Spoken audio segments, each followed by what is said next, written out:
It's the Hoy's podcast. Do you have like intro music? No, we don't have intro music, but No, we will have intro music. Okay. You should Okay. like record some original music. Yeah. yeah. Okay. Well, so I'm Wesley. I'm one of the hosts of this podcast, and also I speak like Joe Biden, I guess, What? because of my stutter. That's true. I'm Luther, and I'm the other host of the podcast. And I'm Henry. I'm today's guest. Yeah. Very honored to be here, guys. We got to know Henry because he did musical theater with us like 2 years ago. Yep. And he also ran as a DC council member Candidate. Yes. Yeah, At the age of 18. at the age of 18. It was a lot of fun. He's very well versed in politics, so we're gonna talk about some political stuff today. DC politics and broader American politics as well. Yeah, so I don't know if you know this, Henry, but I'm kind of a DC politics normie.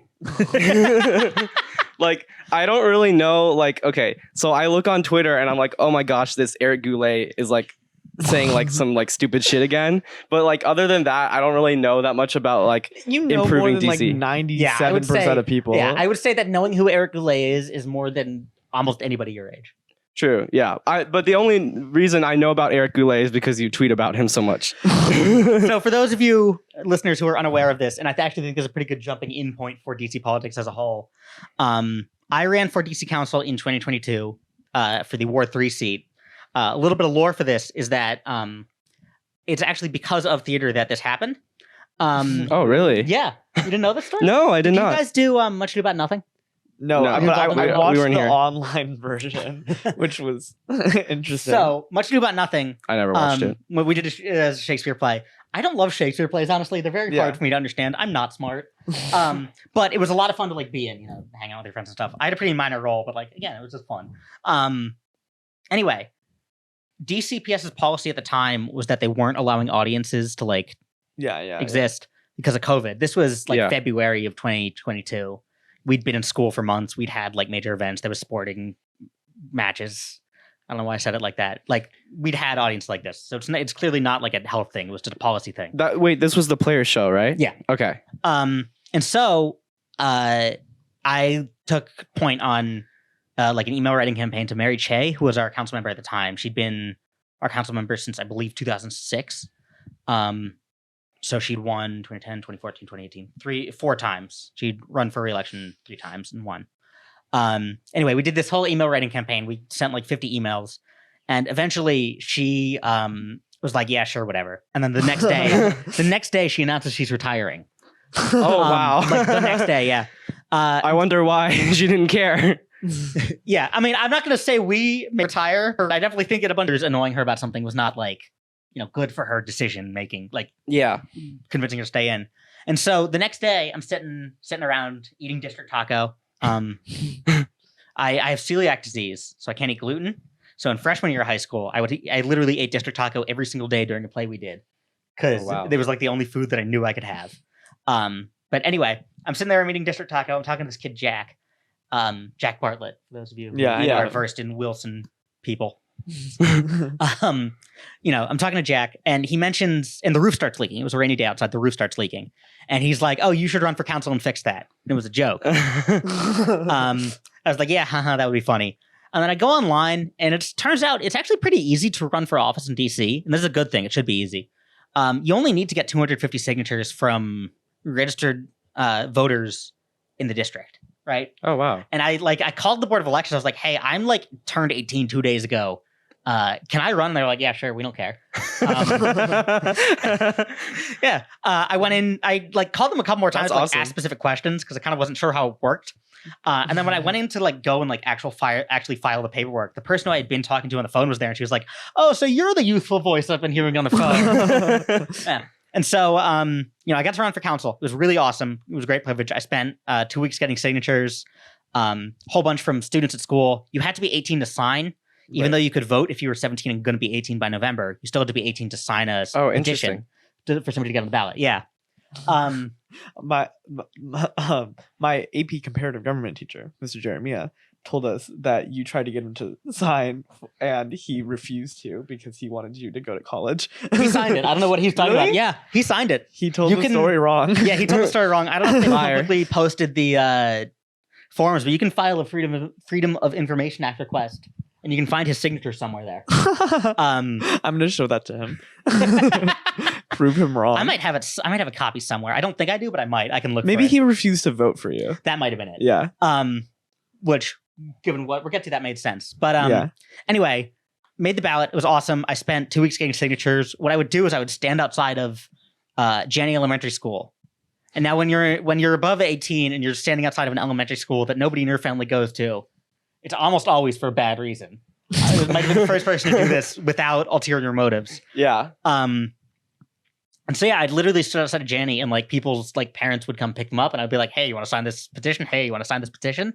And I got like 100 there, and ended up getting like 450 over the course of it. So more than enough, and we made the ballot. And it was awesome. What's the benefit of getting more signatures than 200? So people can challenge them. So I'm actually okay, I see. This is a little bit of a Pittsburgh story for a campaign. I've been helping out with Summer Lee, who's running for Congress. I've been helping out with her campaign. And remind me to show you pictures of this afterwards. But her opponent, one of her opponents, this woman named Lori McDonald, filed the fakest petitions I've ever seen. There's a column that says like street or road. So like if you live on Smith Street, you write Smith in that column. They wrote street and all of it because they made up a bunch of fake signatures. Mm-hmm. Oh, wow. And then just wrote street for some reason, which I'm not sure why. So she got kicked off the ballot. Oh, wow. But, there are instances where... sorry. Was it your advocacy that got them kicked out? It was people I know. I didn't pay too much attention to that one because she wasn't a serious candidate to begin with. Yeah. But other people got her kicked off the ballot. She also, what you can do is you can look up, a person and then put their address and their name. And that's all you really need to get a signature. So they were doing this, and I guess they got lazy. And somebody named Turkish Kebab House signed their petition because they had looked up this address, and the registered person there, it was a Turkish restaurant. It was Turkish Kebab House, and they just wrote that name. They just wrote that. Never seen anything like it. But yeah, so people can challenge, and people have gotten kicked off the ballot.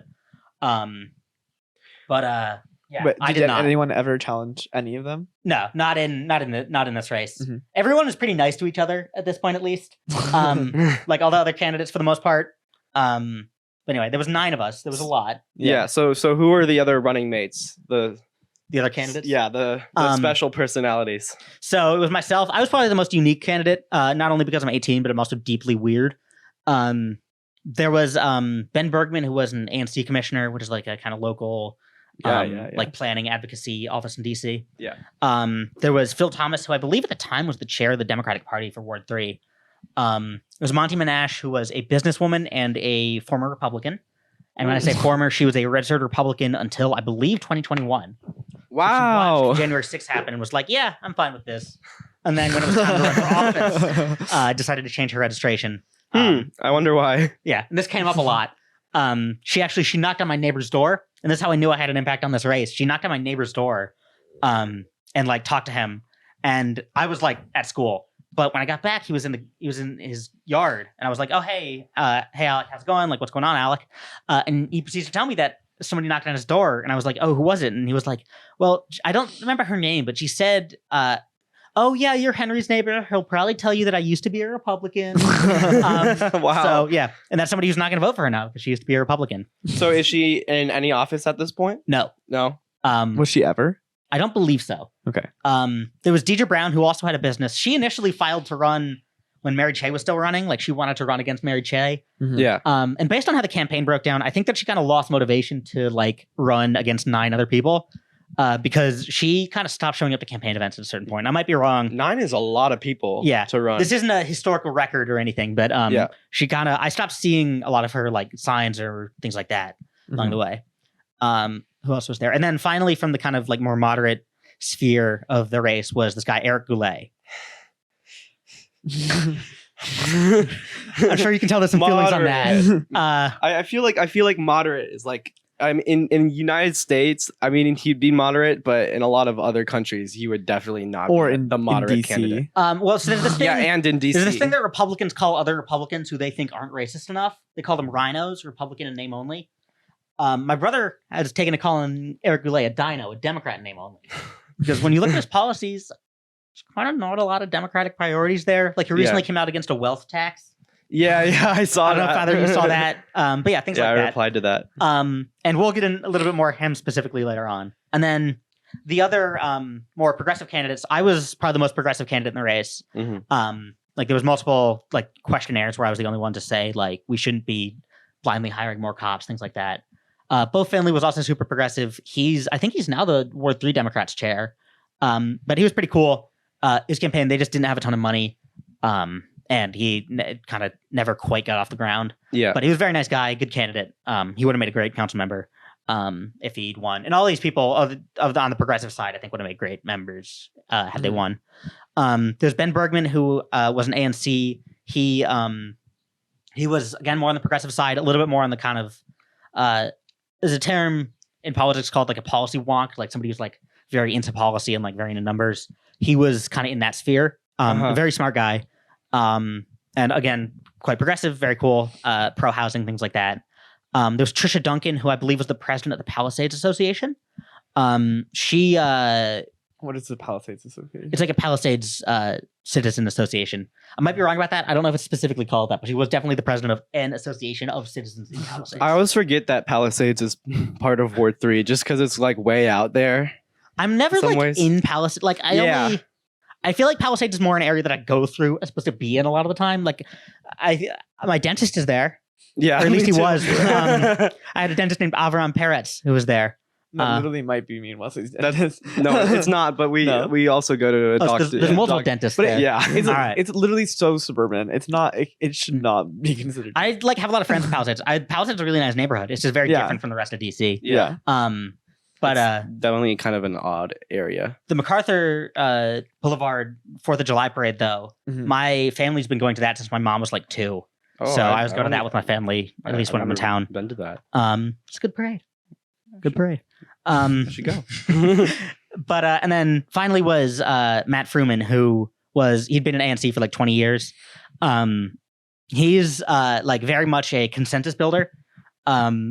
My brother liked to say when we were talking about this race that Matt Fruman was going to get everyone to sit down in a room, get everyone to talk, and then we're going to come to a thoughtful community consensus. And so he was very much like believed in a more representative style of democracy. Yeah. Which is, I think, a little bit too specific for like a council race.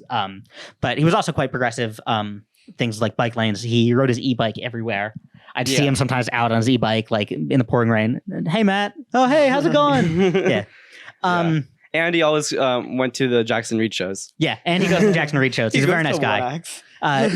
He went to One Axe? He told me that when I saw him for the first time ever, he told me that for the last 20 years, he's gone to One Axe every single year, and it has never changed. Wow.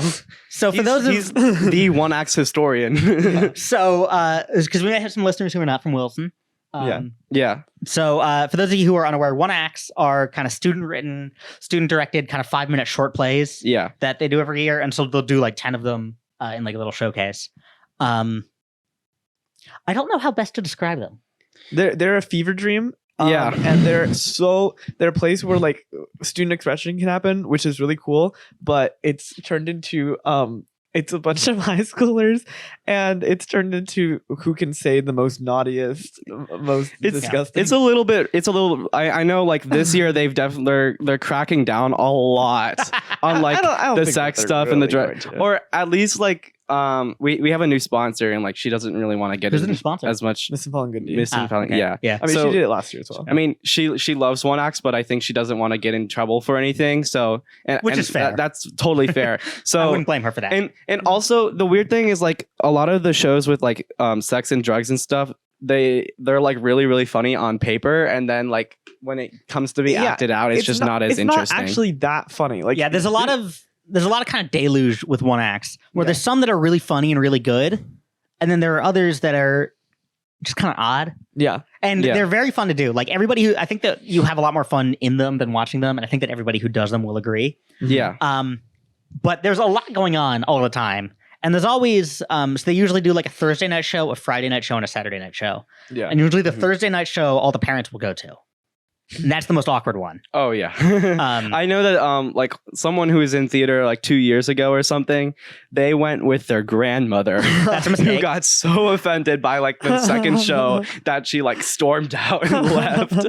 And I just felt so bad because it was this guy's first time ever doing theater, so he didn't really like understand that one act was gonna be like super offensive, and because there are like a funny skit show. There are one acts, there are skits that are not offensive, and a lot of times those end up being the best ones. Yeah, but because of that, if like it's your first time doing it and you're in one of those, you don't really have an idea of what it's going to end up looking like. Yeah, and what it ends up looking like is very different from what you've seen for the past few months. Yeah. So me and Luther are writing a one act right now with a group, but I don't think we can reveal any specifics. Secret. You can't give us anything. Can't give us any plotline, any teasers. No, it's all about Henry Cohen. Yeah. The adventures. Let's go. Maybe that's why we're doing this podcast. Well, I'll say one thing. You just want to get my voice so you can splice it in. I will say one thing. Bus. Oh, Yeah. all right. I like bus. Yeah. Big fan of the bus. Yeah, bus. Yeah. Hell yeah. Yeah. So they're a lot of fun, and I loved being in them. I ended up like cameoing in like 6 of the 10 in my senior year. But they're not somewhere where you like want to see an adult, especially someone you know from like politics. Yeah. So it does show you he's very dedicated to public schools because he's willing to sit through these. Yeah. I think it's cute. I like he it. was a Wilson dad. Like his daughter, I think his daughter, he had a kid who went to Wilson. And like he clearly cares a lot about Wilson. And it's good that he's like going to theater stuff. It's just kind of odd sometimes. Yeah. But he was also at the musical Les Mis when he did Les Mis. I love which was him. A lot more. Was he campaigning there? Yeah. Yeah. Him and Eric Goulet were both campaigning there. At Les Mis. At Les Mis, yeah. Oh yeah. And so what's funny is that I had the best like campaign operation there, right? Yeah. So like what happens usually is I know Dan got annoyed because you were like, can I go and put out like a bunch of posters for Henry for my candidacy? The thing is that like so it's like the high school in the ward they're running for, right? Yeah. A lot of the people who's like a lot of the parents who are going to be at this musical are voters. Like you're probably talking about like 25% of the electorate if you're there like 4 times, right? Like it's a lot of voters and it really matters. Yeah. But what it also is a bunch of high school students who want to be involved but haven't gotten a chance to until some random guy in their class ran for council. So like I knew people who through none of my direction were going up to Eric Goulet and just wasting his time. Right? Like this wasn't something that I told them to do. But they just independently had decided because I had been posting on my Instagram about how Eric Goulet was bad for public schools. We're just independently deciding to go and waste his time. Right. And then they were vindicated because he left early. He showed up to campaign, bought a ticket, walked in so he could take a picture of himself walking in, and then left to go to something else. No, oh my way. God. Did he really? Yeah. I was mad about that one, man. It's just it shows he doesn't even care about like DC school. I know like he posted like a year ago, like because a lot of people were mentioning him on Twitter saying, hey, you've made a lot of promises about DC public schools. We still don't have toilet paper in the bathrooms. Can you actually work on your job? And then it's always like, I went into Jackson Reed High School and all of the bathrooms were fully stocked and very clean. And then me and Luther both did videos as soon as we got into school that day, showing like no soap, no toilet paper. Like most of the urinals are broken. So it's just like, he's such a like liar. And so he's also, at some point he shifted over to doing the school board race. And we'll get a little more into that later. Yeah. But yeah. That's all I have. Yeah. So he's on the school board now, and we'll talk about that in a second. Spoiler alert: he didn't win. You know what I want to do? So I might be back. I don't know if I'm going to be back here for the whole summer, but I'll probably be back here, even if it's only for like a couple weeks, like in like at the end of April or May or something. I want to do a site visit with him. Like I want to text him. I would be so down to like just show him around. You guys have a club, right? What do you mean? Like you guys karaoke club? That's a club, right? I mean, it's not like an official one. But if you make it an official club, you could extend an invite as concerned students. Okay. I mean, you are concerned students. I mean, we can also show them what's happening right now in theater. Because like we're not being able to. I don't know. You probably know all about this. But the auditorium is not functioning and never been functioning, and it was really proven in Les Mis. I mean, it was a wonderful show. So now we're forced to do the musicals in the black box, and there's a lot of politics around that. We got $550,000 from DC Council to repair the auditorium, which was awesome. It was a huge achievement. I was one of the people who testified. Amazing. Congratulations. Yeah, they all did amazing. I was watching in my college dining hall, very proud of all my friends at Jackson Reed. Yeah. But then they said that it was going to be done by that fall. It's been like a year and a half. And I testified again talking about how delayed it's been. It's been so delayed. Like last year for sure it was going to be in the black box. This year it was still up for debate whether or not it was going to be a black box. It's for sure not in the black box this year. And next year it might also be in the black box. It's insane. Well, there's one more big worry about it is that, so I was talking to Dan and he said there's one major concern is that because there's massive budget cuts all around DC next year, that when they approve the budget for next year, that money just might go away.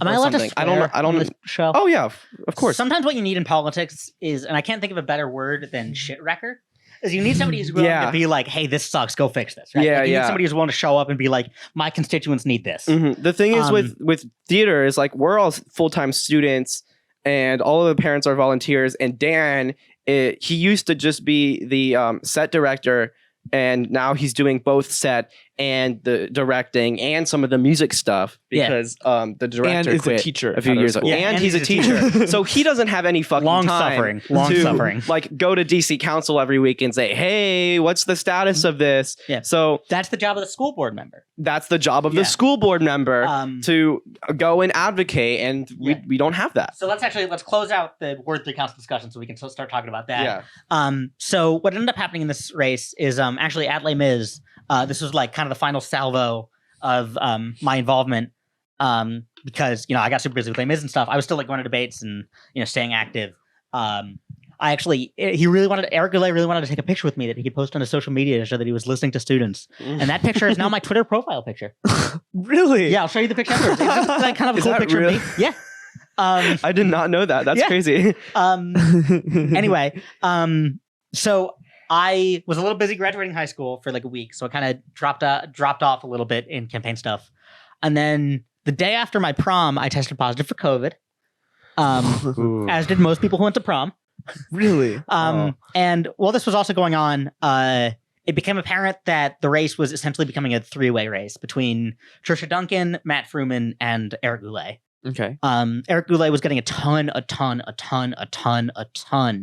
outside money from this group called Democrats for Education Reform. Democrats for Education Reform. Are they DC based? No. Oh, okay. So are they a PAC? Yeah. Okay. I think the governor of Colorado is like their like most high profile person. Oh, wow. Interesting. Yeah. So like they're like a outside national group. And they're called Democrats for Education Reform. What they more do is anybody who doesn't like public education. So they're very pro charter schools. When I first did the whole campaign thing, I got a text from one of them. I was like, hey, my name is, I can't remember the guy's name. I'm with Democrats for Education Reform. I'd love to talk to you sometime. And I was like, sure. So if either of you guys know Mr. Welch, who's journalism and English teacher at Wilson, heard of him, I had his journalism class in my second semester senior year. And he basically, that class was awesome because it was basically discussion based and then we could do whatever we wanted.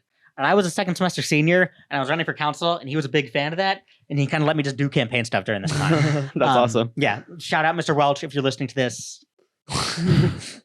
Love. My day one. Yeah. And so he let me use his room after class one day because it was right before lunch to have this call. And so I'm sitting on this call and it becomes apparent, and I don't want to do any official accusations because I don't know how that works. But you know how sometimes people try to bribe people? Or kind of imply it? Yeah. So let's say that I'm talking to one of you, right? I'm talking to both of you. The twins are running for office, right? One of them's running for council, one of them's running for school board. Yeah. You guys figure out which one. Council. School board. All right, that sounds good to me. Imagine I'm from some group that has a ton of money that's from outside of the state. Yeah. And I say to you, well, we really just want to be aware of your needs so that we can help you, and that way you can help us. I don't know if that's specifically bribery. That's very. But that's I wasn't very, a fan of it. That's very PAC minded. I know that. I remember one major point that you had when you were running is that you're not going to use any outside money at all. Yeah. Part of that was because I was a high school student, and it's hard to fundraise when you're going to English class. But part of that is also money in politics is a real problem. And at the national level, like it's kind of it shouldn't be, and there should be laws against this, but it is a necessity. Mm-hmm. Like you can't win an election against a Republican with one hand tied behind your back. It's at this point, like major elections, and even like as you're showing now in local elections, it's just a major, like it's all show business. Yeah, you need it in general. But you know, I was very much a believer in like actual like people having say over things. Yeah. And so yeah, I didn't really take any money from anyone, but especially not any like outside groups. And when there was so much money in this race, like they were doing TV ads. TV ads for politicians in the Washington D.C. area are so insanely expensive. There's a Senate race going on in Maryland right now. And the biggest like TV market in Maryland is Washington D.C. Campaigns, the two campaigns, Angela Also Brooks and David Trone, both have millions of dollars. I've seen 2 TV ads for that race. Okay. Wow. I saw 3 ads on TV for this council race for Eric Goulet. Oh my gosh! Wow. Yeah. It's crazy. Never seen anything like it. So Trisha Duncan spearheaded this. She was one of the other candidates, and I have immense respect for her for this, and Ben Bergman as well. Me, her, and Ben Bergman all dropped out and endorsed Matt Fruman. And it was a very tough decision, and probably not one I would have been comfortable making if I didn't have faith in Matt Fruman to be like a good representative. And I think he has been a good representative. And so did you all talk to Matt Fruman before the 3 you decided to do that? I talked to some people in his campaign, and I did talk to him as well. But it was I'm not happy about it. Like I don't think it should have had to happen. But it is. But if it was going to happen, I'm happy that there was somebody like Matt Fruman who A, had the capacity to like work with us on that, and B, who was going to be a good representative. Did you kind of know from the start that he was going to be elected? No, I did not. I thought so. The way that these races have worked in the past is that whoever the Washington Post endorses wins in Ward 3, and that was Eric. And they endorsed Eric Goulet. So my dad was an ANC commissioner for like 15 years when I was a kid. Yeah. And he actually thought about running for this race, but decided not to because he knew he wouldn't get the Washington Post endorsement. So how does the Washington Post do their endorsements? They didn't contact me, so I wouldn't know. They said that they contact every candidate. I mean, you were on that list when they finally published it. So. Yeah. They sent me a questionnaire, but that wasn't the endorsement form. But yeah, I don't know how they endorsed, but they endorsed Eric Goulet. It was a whole thing. And so I thought he was going to win pretty much until me and Trisha and Ben all dropped out. And then on election night, it was my first day free of COVID. My grandparents were in town. I was at a steak restaurant called Medium Rare. Very good restaurant in Cleveland Park. Would recommend to anyone in the area. Because I was graduating, I think the next day. I want to say that my graduation was literally the day after election day. Everything's just like going up to this like big moment at the end. And I'm sitting on my phone like refreshing election results, and I see the first result, and I think it was from like Upper Northwest, which is typically more like moderate Democrats. And Fruman had won it, and I immediately texted Quentin, who was a friend of mine on the campaign, that we were going to win. And he was at the victory party, and he apparently also started saying that we were going to win. People there, and one of the other guys had to be like, "Quentin, calm down. Don't tell people that because you don't want them to be disappointed." But I was right. We did win. Wow. So if you're running for DC Council, how do you end up being the State Board of Education member when you lose? Is that election after? So Eric Goulet lost this election. My friend Chris, who I saw at graduation the next day, happened to get in an Uber the night before. The Uber driver had apparently been driving around a white guy with glasses in Ward 3 who was a candidate for some kind of office. This description matches Eric Goulet, and I think Bo Finley also wore glasses, but he was also described as being extremely sad and upset. Not a match Bo Finley's perspective, I think. And so, yeah, he was very clearly very upset about that. And he... there was, whenever you win a campaign, it's always good to go on social media and be like, talk about what you won. So in this election, and this was the case, people beat big money. And that was the thing that, myself and a lot of other people were talking about. He clearly didn't like this and started like replying to a bunch of people and like arguing with them. Yeah. Can you put your like hand a little bit further down? Yeah. Sorry. He started like, arguing with people and things like that. It wasn't the most dignified way to lose. Yeah. Salty. And then he starts tweeting, and this is not a judgment on people with mental health issues. If you are feeling upset or pointless, you should talk to somebody, and you are valued and things like that. What you should not be doing is going on Twitter and posting that you're drinking a milk and vodka cocktail that you made with the only 2 beverages in your house, which is what he did. And then he invited me to play NHL on the Super Nintendo with him. Really? My mom said that I was not allowed to go. She told me from the outset that there was only 2 candidates whose house I was allowed to go to. It was Trisha Duncan, because she had a kid around my age, and I had mutual friends with that kid, and everyone had good things to say about him. It was Matt Fruman, right? And so that ended up coming up because he also offered to make me one of the milk and vodka cocktails when I was old enough. Oh. I turn 21 next year, so I might have to. We'll see what's going on. Take him on the offer. We'll see. Maybe not in his house. Well, we can try to find a middle ground. We can find a middle ground. Yeah. But yeah, it was kind of odd. Like I wasn't like offended by it. I was more perplexed by it. Like sometimes you see stuff in politics and you're like, this is like a direct assault on like voters and like people who care about this stuff. Sometimes you see something and it's just odd. Yeah. Sometimes you see something and you're like, oh. Yeah.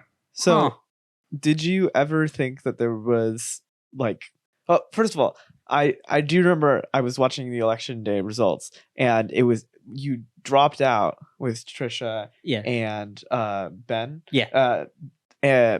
After write-ins, right? So you got some votes, right? Yeah. So yeah, the way that it worked is that our names were still on the ballot, but there was like a sign that's saying like these candidates have dropped out. And so I think like Trisha Duncan got like 2nd place in the precinct where the Palisades is, and that's really impressive. Yeah, that is. Yeah, that's really impressive. And again, goes to show you how much character she shown, whatever the word is, by dropping out and endorsing Matt Fruman. Yeah. Tremendous respect to her. But I think I finished in last place. I think honestly, if you look at the numbers, I might have finished in 8th and not 9th if I had stayed in the race. I don't think I would have gotten higher than that. But it was possible. What was your plan if you won?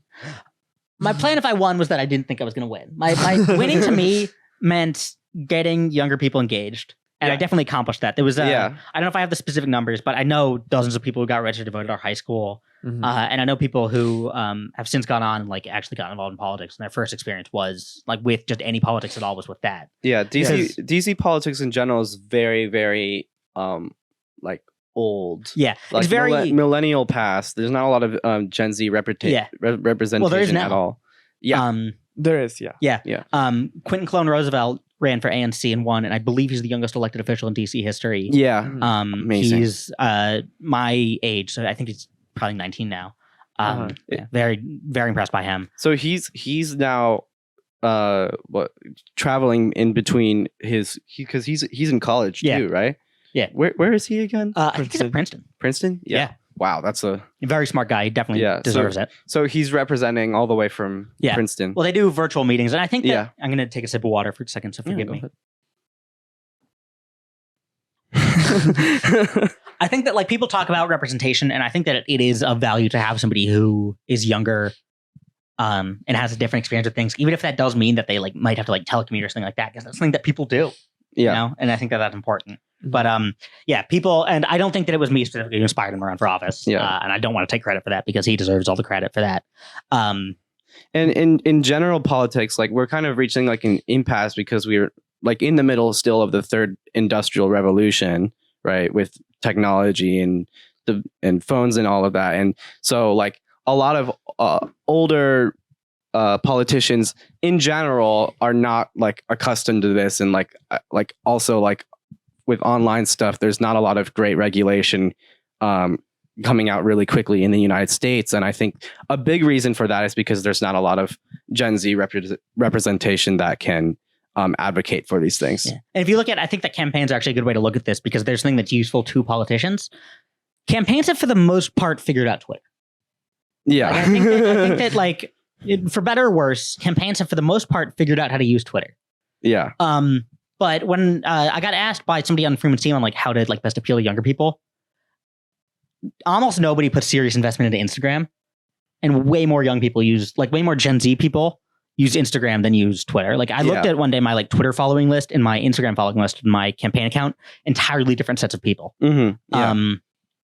And like, that's a set of people who are young and do deserve representation, who basically like nobody is like, there's no way that politicians are really reaching them, because the way that people are now like really reaching politicians, like younger people, for better or worse, Twitter. Yeah. And I mean, all of the Gen Z organizations that I follow, they much more heavily use Instagram and TikTok to actually talk to Gen Z, to their Gen Z base.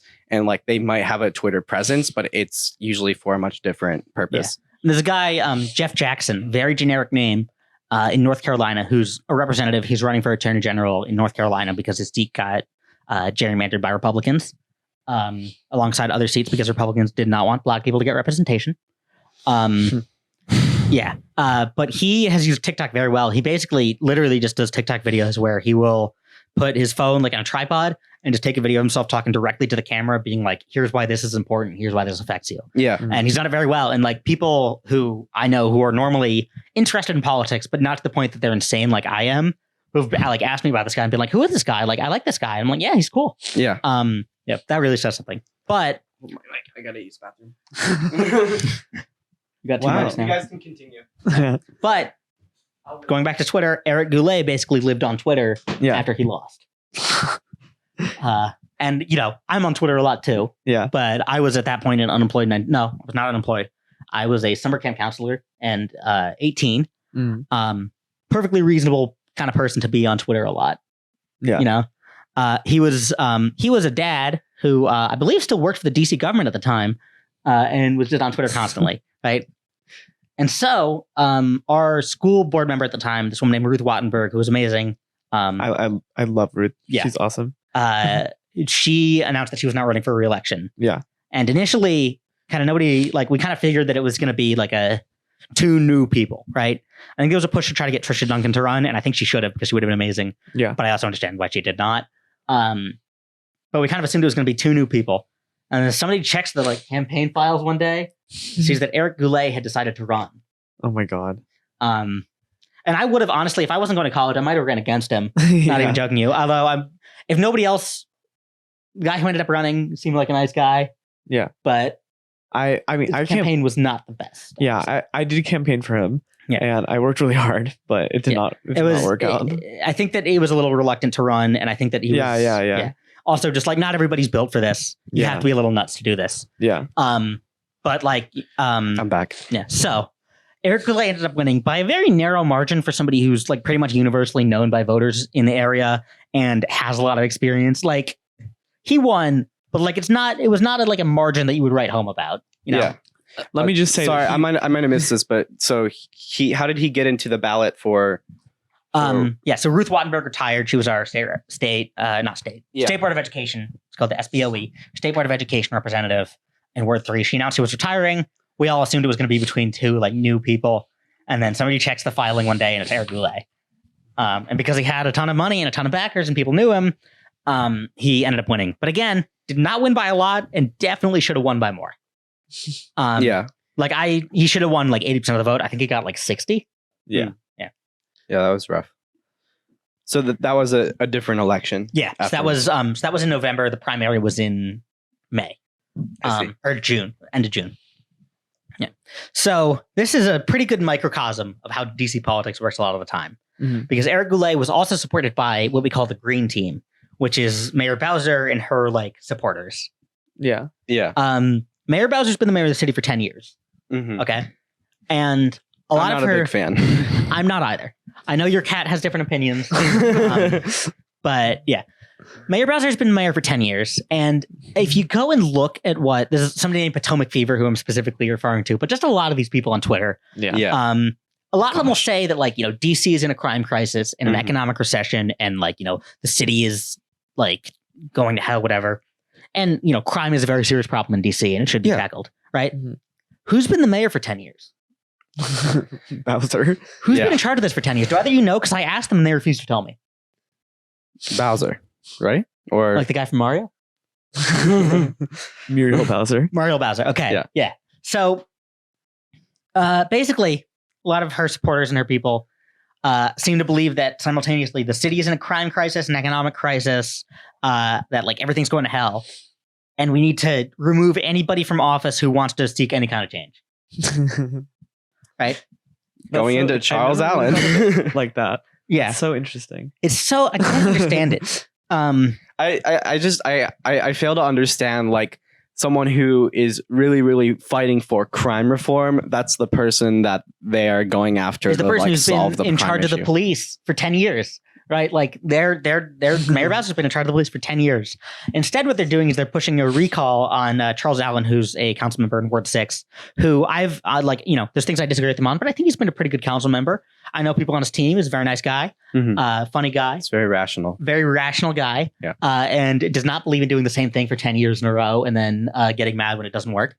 Who's been like, hey, maybe we should change some stuff. Yeah, they're trying to recall him, and I don't think it's going to work. But what they've been doing is, instead of actually having somebody run against him in election, because he was unopposed in the Democratic primary, and I believe he was only opposed by a single Republican who got like 200 votes in the general election in Ward 6 in 2022.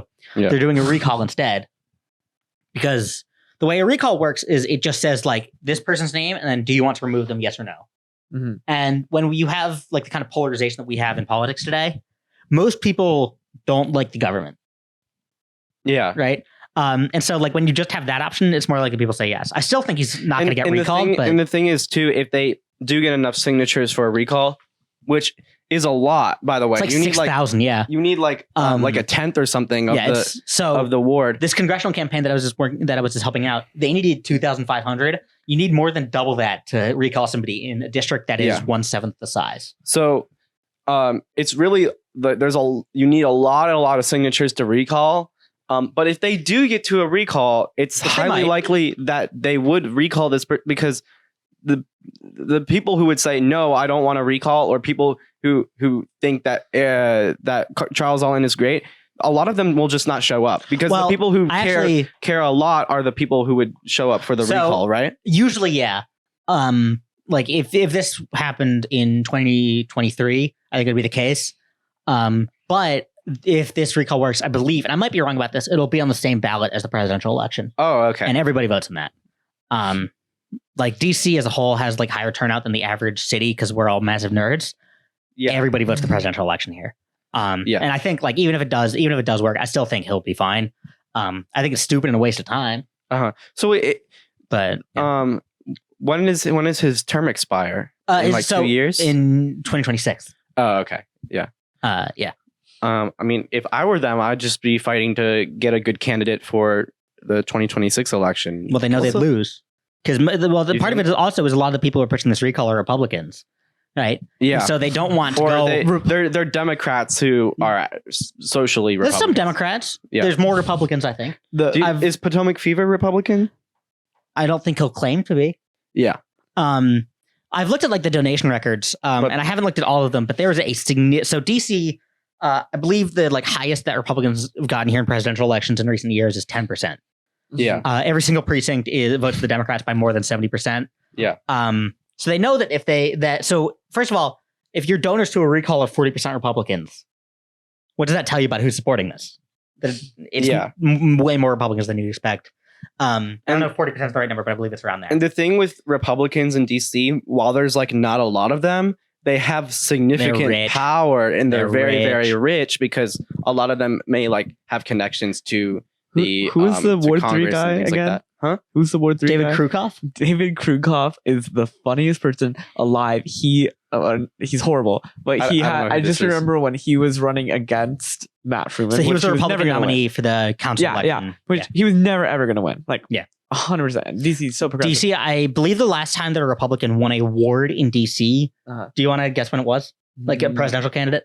It had to be like way back, like during around where the party swap happened. 1972. Wow. That was the last time a Republican presidential candidate won a ward. And that was Richard Nixon, who won Ward 3 by less than 100 votes. Richard Nixon. God. Yeah, he won like 500 electoral votes. He lost one state that year. He lost Massachusetts and he lost DC. That was it. and he lost DC, and he was like from DC, had a ward position in it. No. Sorry, he didn't get elected to the council. He won the ward in his presidential campaign. I thought you were saying he ran for DC council. That would be nuts.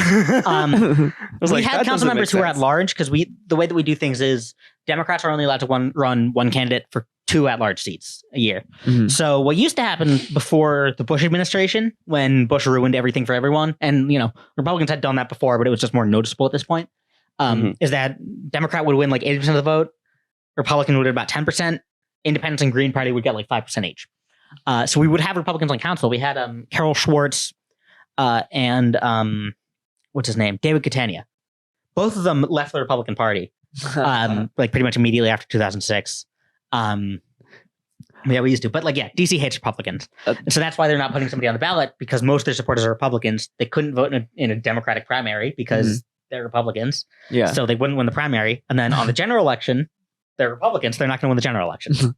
The David Krukov signs around Ward 3, there was a bunch here that said "Save Connecticut Avenue" because there's like a huge like Republican or moderate push to not have bike lanes on Connecticut Avenue. But I just loved those signs so much. I thought they were so funny. You're literally destroying the character of the neighborhood if you support bike lanes. You guys know that. The "Save Connecticut Avenue" signs was my inspiration for. I have like I don't know if I feel like a lot of people who are watching this would be familiar, but I have a TikTok that was like, it may seem possible, but I will save Jackson Reed High School. Yeah. And I got inspired by those signs because I thought they were so funny. Like, I will save Connecticut Avenue. I'm like, what the hell? This is hilarious. And so people who were like normal people who aren't terminally online and who think that biking is fun and cool and people should be allowed to do it and not get hit by cars, came out with Safer Connecticut Avenue, which I love. Mm-hmm. Yeah.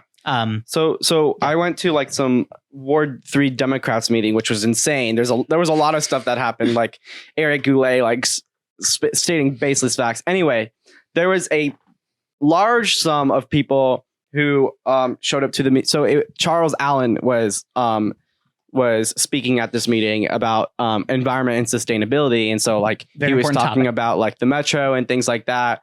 And so a lot of people showed up in opposition to Charles Allen, and a large group of them were like the Save Connecticut Avenue. And it was very interesting because Charles Allen was just like, oh yeah, I'm supporting whatever your council member is saying. Because he's from Ward 6. Because Ward 6 is not He's from Ward 6. He doesn't care about Save Connecticut Avenue. He's just going to vote. He shouldn't. It's not his ward, so he's just going to support whatever the ANC commissioners say. The ANC commissioners and the Ward 3 council member who's advocating for this says. And so Matt Fruman is a very, very big proponent of Save Connecticut Avenue, and he was there. Safer Connecticut Avenue, not Save Connecticut. Yeah. Big proponent of bike lanes. He's a big proponent of bike lanes, Safer Connecticut Avenue, and he was there. He was in the back, and he was like, he didn't have any speaking role, but none of these people went up to Matt Fruman to complain to Matt Fruman, but they went up to Charles Allen to complain to them. And I thought that was like like really, really weird, because I was like, the person you should be talking to if you have this like if you want this like if you want to advocate for yourself is your Ward 3 council member who is here at this meeting too, not Charles Allen, who's just going to support whatever your council member says. Too. It's not like he'd been like shying away. He's a very vocal supporter of this thing. You want to know my controversial opinion about this? I wish that we could have more arguments like this. Like, I wish that we could be talking about like what we like. I wish that we could be arguing about things like this instead of saying that we need to hire 1,000 more cops and things like that. Like, I wish that we could be having arguments about actual policy. And again, I still think it's like that, like Save Connecticut Avenue people are kind of dumb, but I wish that the arguments that we were having is like, how to best transition towards a sustainable economy and and the thing about it too is like, so at the beginning, Charles Allen had a big spiel about all the things that he's doing to improve the environment and sustainability, and he was like, I'm opening the floor so that you guys can provide suggestions on how we can improve this. And then everybody who came up and to speak didn't even talk about environment and sustainability, but instead talked about like local DC issues, like, oh no, there's no sidewalk in this one street. Which again, that matters. Like, that does matter, but you're going to the wrong guy. You're going to the wrong guy, and if we're really gonna like push to be like a carbon neutral city and stuff. Like this is not the type of advocacy that you should have as like a member of the ward. I don't know. I think it just seemed very directed to the wrong people. And I went to this meeting with my mom, and like when we walked out, we were like, these people are sociopaths. And there was also this one like crazy ANC lady who followed Charles Allen out to his car to like yell about some like this Denise Crap. It could be. I don't know. I forget her name, but she was talking to him about like this one sidewalk that's unsafe for kids. And so she decided that it would be beneficial for her to follow Charles Allen to his car and yell at him about this issue, which just, I feel like that was just crazy. I think part of the problem with this, and we've kind of done our DC politics crash course now. Yeah. Happy to talk about them more if you want to, but I also I think it's talking about national politics is also important here. Yeah. And just as a whole, like the culture around it. I think the internet is honestly to blame for a lot of that stuff. I'm not one of those people who's like, oh, back in the day, things were so much better. I'm on the internet all the time. I use Twitter way too much. I love reading Wikipedia articles. Yeah. Like right before I came here, I was reading about like ancient Greco-Roman mysteries, which were like schools of thought around specific like gods and goddesses that nobody really knows about that well. Mm-hmm. Weird tangent. Anyway, but like, people now will go online and they'll see Potomac Fever tweeting about how the cause of everything wrong in DC is Charles Allen, and then they'll go and annoy Charles Allen instead of talking to their ANC commissioner, who they probably know. ANC districts are small. There's like 1,000 people in each one. Mm-hmm. You probably know your ANC commissioner. Yeah. And like that's their job. I was talking to somebody who worked for a member of Congress, who was an intern for a member of Congress, and a lot of what they did was somebody would call the office and they would have a problem, and it was something that was the local government's jurisdiction, so they would have to redirect them to like a city council member. So they always think that the most high up individual is going to have like the most influence on it. It's a lot of times it's the person who's closest to the issue. Yeah, like you look at this thing I saw earlier before I came here. Somebody posted a picture of their DoorDash order that they got from Taco Bell. That was $4. Okay, I can't eat Taco Bell because I have celiac disease, and I don't really know how that kind of fast food economy works. But I know that it's probably not Joe Biden's fault. The people were like trying to like blame him for that. I'm not the biggest fan of Joe Biden. I do think that he's done a good job as president. That might be a little bit controversial. But I'm also not like a dogmatic supporter. Yeah. But I don't think it's his fault that your DoorDash order is a little more expensive than you want it to be. Yeah. But just because of how the internet works, everybody will then pile on that, and somebody will post a picture from 2008 when it was 99 cents to get whatever they were getting at Taco Bell. Mm-hmm. And everybody will be like, see, things are so much worse now. Yeah. Something like that. It's that kind of like negative feedback loop of the internet. Yeah, exactly. So moving on into like social media and politics, what are your thoughts on Congress moving towards instating a TikTok ban / like get rid of the Communist Party type stuff? And I can provide my opinion, but after you go ahead. So I think you're gonna have a different opinion on me than this. Okay. The first thing is it's not necessarily a ban. It's more of a like divestment. So they'll have to sell it to an American company. Yeah. I understand that. Yeah. What explain? So instead of, or do you want to talk about? Yeah. So basically, there's like a 30% stake from what's the name? DataByte, I think. Oh, ByteDance. ByteDance, which is a Chinese company, and they also run Douyin in China, which is like Chinese TikTok pretty much. So it's like the same thing, but a lot more restricted. Anyways, they have a 30% stake in TikTok. And so United States Congress has always been like, oh, TikTok's like communist, China Communist Party. They're like spreading propaganda. It's unsafe. They're like selling data to the Chinese party. And so they're working on passing this bill right now that I think will probably pass. It will pass. It will, most likely pass, and Joe Biden will sign it. He said that he would sign it.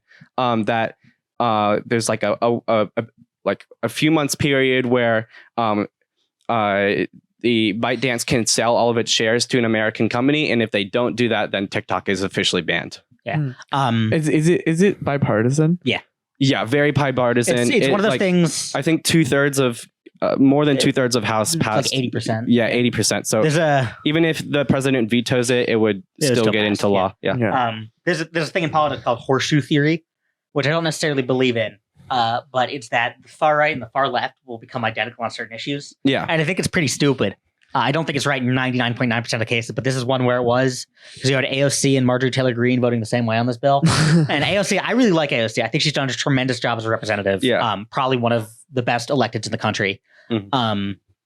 And you have Marjorie Taylor Greene, who's probably one of the worst elected in the country, voting the same way on this bill. It's very interesting. She's just a very interesting, I loved her outfit for this interview. We can talk about that later. That clip of Joe Biden. I am a hater. Okay. Of the bill? No, just of like in life. I'm a hater. Yeah. Okay. You know, you're familiar with this. Joe Biden is an experienced hater, because when she showed up at the State of the Union, did you see the video? Yeah. Of him, like he sees her, and the face he does, I've been working for weeks now to try to recreate it, and I can't, because it's so good, it's so perfect, and she knows that she got cooked because they cut her face, and she's just like, yeah, he got she's me. like, shit. Yeah. It's Jover. Yeah. No, that clip humanized Joe Biden so much more than I think people realize. But anyway, with the like TikTok ban thing, it's not really a ban. I think they probably will sell. I think the larger issue is... I don't think they will. I think the larger... Well, I mean, we can talk about that, but I think the larger issue... we can't really argue over that, but... We don't know. Yeah, we don't know. That's just thing we don't know. But I think the larger issue is just a data privacy one. Like, our politics have been so, pardon my language, fucked up since like 2015 that we haven't, I don't know if had time to, but like the issue has not been addressed of data privacy. Yeah. So I'm a massive nerd and I read Wikipedia all the time. I got really into European politics a couple months ago. And they had something in 2010, like right before the far right started rising in Europe, called pirate parties. That was basically, and I think they're still around in Czechoslovakia and a few other countries. That was mainly young people, and their main kind of platform was e-democracy. So basically reforming how our democracy and how systems work around the internet. Yeah. And you know, they were talking about this data privacy stuff, and because of that, a lot of like data privacy stuff got passed in Europe. So you know, when you go on a website and they're like, we use cookies, and then you have to click accept, you can click no if you're on a European website. Things like that. To all cookies. Yeah. You just click I no. know in the US now you can like reject unnecessary, but they still like some websites still like you can just click no. In. Yeah. So they did a really good job of that, and they have like a lot of their policies are like reflect that. And now the far right rose again, and that became something that they have to deal with more. So they have not been able to focus on it more. But I think that it is a conversation that we need to have after we win in 2024 about how to like regulate the internet more effectively. I am fine with Biden signing the bill. I'm fine with the bill passing. I think that TikTok kind of did itself a disservice because it did a notification to people who use TikTok, asked them to call their representatives and ask them not to ban TikTok. And this led to members of Congress getting like hundreds of thousands of calls. People saying, I'm going to directly quote one here, somebody saying that, quote, "If you kill TikTok, I will kill myself." I think that kind of, I think that people weren't aware of the scope of the problem that was the internet until that happened. And I think that kind of moved people towards a more unfriendly stance on it. Yeah. So yeah, I'm fine with the bill. I don't think it's like, I think that when you have other companies that are doing similar things, like Apple, I think that like if the justification that you want to use is that you want to combat foreign influence, that's fine. But I do wish that like we went further on data protection and things like that. Yeah. Here's my thing. I personally think that TikTok is a terrible app for like for young people in general, along with Instagram Reels. They're doing That's not why. That was the bill. No. I will get to that. So, along with YouTube Shorts. So I am in favor of banning all of those platforms. Me too. But they're not focusing on that sort of issue along with like the data privacy issue in general of social media apps. They're focusing on the Chinese Communist Party aspect, which I just feel like there's a lot of issues with the internet right now. Like there's a severe lack of regulation on social media companies, and it leads to a lot of like brain rot in Ryan. Yeah. Like there's not a lot of studies out yet, but I am sure that the overconsumption of social media by young people will have a net negative on society. Oh, I guarantee it will. Because of there's a lot of mental health issues that have developed from overuse of social media, and that is not an issue that Congress is willing to focus on, along with the issue of guns and things like that. But they'd most rather focus on an issue of a Communist Party holding a monetary stake in an American company. And so I think that it's really silly, and I hope that at some point Congress moves towards actually regulating these like massive companies and making it more safe for people using it. Yeah, I'm a little bit more of a believer in like incrementalism. Like some change is always going to be better than no change to me. Yeah. And I'd rather one company get regulated than no companies get regulated. Yeah, and I would be happy if TikTok got banned. I'm not saying I'm not saying that the bill, like I don't want the bill to be passed, but the reasoning that why they're passing it is silly to me. Here, hold my mic again. Okay. Do you think Marjorie Taylor Greene and AOC are passing the bills for different reasons, or is it genuinely they're voting against the bill for different reasons? I mean, or voting against the bill for different reasons, or is it genuinely bipartisan? I think that they're voting against it for different reasons. Mm-hmm. I think that Marjorie Taylor Greene is voting against it because Trump said that he didn't like it, and because the far right does really well on TikTok. Mm-hmm. I think that AOC is voting against it because she is more because she's more against because she wants more of a fair playing field for companies. Mm-hmm. Oh wait, so they're the 20% that voted against it. Yeah, they both voted against it. Okay, interesting. Yeah, it is weird. Like sometimes it used to be a thing that only happened with foreign policy, where you would have like the extreme far left and the extreme far right both vote. Ramen Wesley. Can't argue with that. I think Ollie made this, so I'm gonna munch on it a little bit because there's some extras. You should ask before you steal your little brother's. Well, Ollie made like a bunch. Oh, okay, cool. Yeah, Ollie made a bunch. Come on, yeah, come on. Relax, Luther. Yeah, it used to be a thing only in foreign policy, really, where you would have like the far right and the far left vote together on something. Now it's like a thing with a lot of random stuff because the far right kind of doesn't have a coherent ideology on a lot of things. Like Vivek Ramaswamy, who was like a far right presidential candidate, he's like part of his campaign TikTok, right? Trump recently said that he didn't want to ban TikTok. Immediately, Vivek Ramaswamy is like, "Oh no, we shouldn't ban TikTok." Well, I mean, that's also kind of just Vivek. He's specifically nuts, but they're all nuts. Yeah, yeah. Vivek's I hope that someone does like a study on like on the history of Vivek Ramaswamy and like how he's like developed his like kind of ideologies and stuff. Do you know about Vivek? No, I don't. Do either of you know about Vivek? No. It's his alter ego, who's like a rapper. It's like, you know, Eminem, Slim Shady? Yeah. I'm not super familiar with it, but I have friends who are. Like, that's kind of like his like darker alter ego. It's like that. It's like there's videos of him like rapping Eminem songs as Vivek, and then Eminem was like, "Hey, stop doing this." Wait, is this real? Yeah. You can find a video. Oh my gosh. Yeah. What the heck? Yeah. We're professionals here, so we have editors. If one of you could put that in the maybe. video. Yeah, it's very odd. And I think part of the reason why I think we're going to win in 2024 is because so many Republicans are just so weird. Do you... Oh, okay. So we can... Yeah, let's talk about 2024. All right. So we definitely disagree. Let me get a sip of water because this is actually really spicy. both the content that we're getting into exactly. And he's getting ready.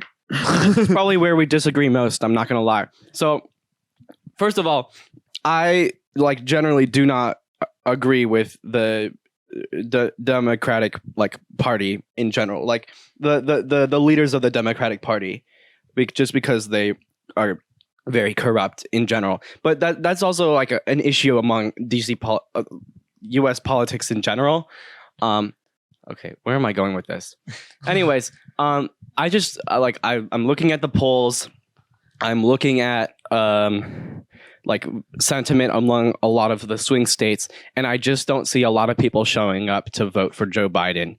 And it doesn't mean that I think that a lot of people, especially like, okay, with the Gaza genocide issue, I think a lot of people are like, oh, if you're not voting for Biden, then that means you're going to go out and vote for Trump. No, I just think a lot of these people are not going to be happy to go out and vote for Joe Biden, especially since he's been very slow on cracking down on Israel and like actively still trying to send a lot more money to Israel as we speak. Yeah. So I align a little more with the Democratic Party, but I have been since like 2020. I've been very critical on a lot of Democrat support for Israel's government because I think it's just blatantly bad.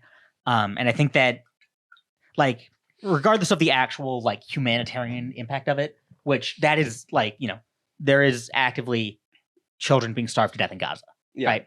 And that's not something that like we should set aside, but to talk about it from like a pragmatist Democrat perspective. A lot of like Republican interest, or not Republican, a lot of like pro-Israel interest groups have at this point become pro-Republican Party. Like you look at something like AIPAC, they're actively spending money to kick Democrats out of Congress. They're not doing the same for Republicans. Or you look at like CPAC, like the Conservative Political Action Committee. Israel loves them. I wish I went to their convention, by the way. I have a friend who did. I saw the Walter Masterson video, which was fun. I have a friend. My friend Matt went to AIPAC one year. And that was like you had like Ted Cruz and Hakeem Jeffries on the same stage. Very weird issue. Whoa, what? Yeah. I don't know if it was like I don't know if they were on the same stage at the same time, but like they were like both speaking at the same like event. It was very weird. Why? Because they were both endorsed by AIPAC. Oh, this is for AIPAC, not CPAC. Not CPAC, no. Oh, okay. Yeah, I've kind of moved a little quickly there. Yeah. But I think that as a Democrat, as a Jewish Democrat who's been loudly displeased with the Democratic Party on this issue, I'm not pleased with where a lot of people's policies are, but I'm also happy with how, not happy, not like satisfied, but I am pleased with how we've managed to move on this issue. Mm-hmm. If this war had happened in 2014, there would have been no red lines for Israel. There would have been probably very little thought of support for Gaza. I agree with you. I mean, in the last few months, like we've seen a lot more support for Palestine in general that we've ever seen in the U.S. Yeah. And so there has definitely been like a shift of the like Overton window in terms of Palestine. But I think in general, that's also very, very, very detrimental to the Democratic Party, just because a lot of people are very, very upset with a lot of the politicians in government now who have not really moved on this issue. And like you can say that the humanitarian aid that the U.S. has been slowly rolling out over Gaza, I mean, it's not enough, but it's definitely not enough, yeah. Has been like an impact of like the protests and stuff, but it's definitely not enough to really like shift the view of the people, me and a lot of people who are not happy with how they're and personally, I mean, if it comes to it, I will go out and vote for Joe Biden at the end of the day, because obviously I know for a fact that if President Trump gets into office, this would be a whole lot worse, and he will not listen to any protesters and things like that. Especially with Joe Biden, there is the chance of him listening and moving on this issue. But I think partially there are a lot of people who do not know that the candidates are Joe Biden and Donald Trump yet. People are just starting to realize that now. And as you're seeing people realize that, you're also seeing polls move more towards Biden. There's I don't remember what the name of the firm is, but they do an aggregation of like polling results. Joe Biden just took the lead in it for the first time. Yeah. Like earlier today. And like you said, if it comes down to it, you said that you'd vote for Joe Biden over Donald Trump? Yeah. So here's the thing. I think that as someone who's very involved in politics, of course I'm going to go out on election day and vote. But there's a lot of people who voted last year in 2020 just because the Trump policies actively hurted them. Like COVID was horrible for a lot of people. In general, with like the presidency, there's been a lot of tenures where people just haven't like noticed the changes as much. And so with Trump, a lot of people saw how COVID was horrible. And so a lot of people came out in support of Joe Biden.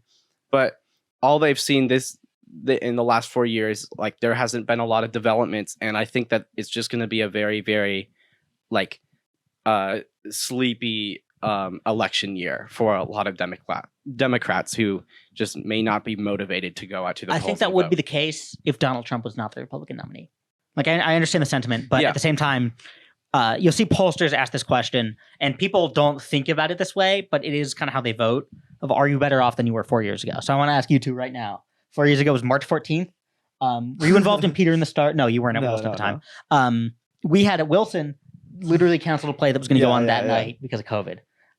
So I want to ask you, are you two better off now than you were 4 years ago? I mean, I think a lot of the policies that have been enacted by Joe Biden doesn't affect me personally, but in general, policy. Would you say yes or no?